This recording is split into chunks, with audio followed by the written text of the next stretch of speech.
Are you ready to study chapter, lesson, video 15? I lost track of where we were. Of course, I know we're in the study of the book of Acts. Let's get started. I enjoy reading history about different people. Have you ever heard of John Bunyan?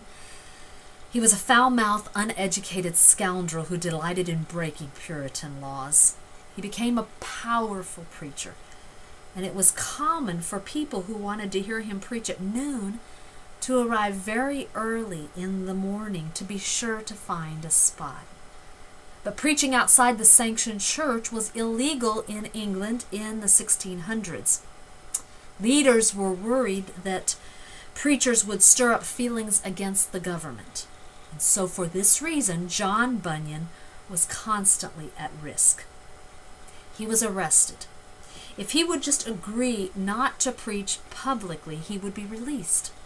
But Bunyan boldly replied, "If I was out of prison today, I would preach the gospel again tomorrow by the help of God." They offered him the same deal after he had been in prison for 3 months, and again his response was the same. He kept a good attitude, knowing that he suffered for the cause of Christ. While in prison, Bunyan spent his time reading the Bible.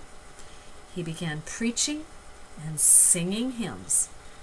And perhaps most notably, he wrote 60 books. His most popular, The Pilgrim's Progress. It reminds me of Paul's story.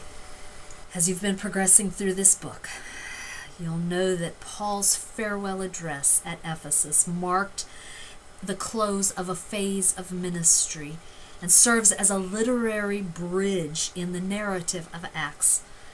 Now the focus shifts to the events which lead to his arrests, his trials, and the journey to Rome.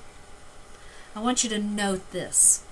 We see the conflict that is prominent throughout the book of Acts between traditional Judaism and the followers of Christ.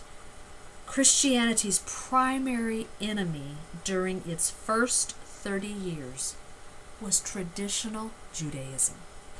Ancient Jews were controlled by complicated laws and rituals. Gentiles were considered to be unclean.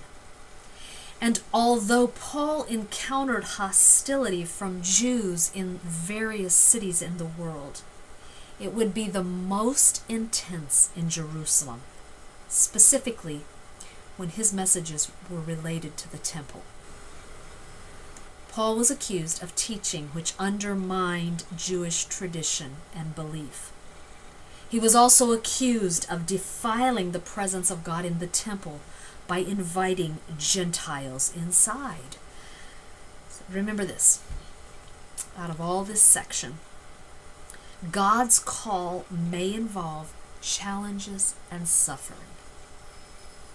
But it's wrong to label suffering as an indication of disobedience or weak faith. If we are indeed in a battle for the souls of men, if our purpose is to go into all the world and preach the gospel, if we are going as light and invading the territories of darkness, it only makes sense that we're fighting a vicious battle. We will have struggles. But remember this, God is sovereign and He sees the big picture. Yeah. So, why don't you go read some more? See you next time.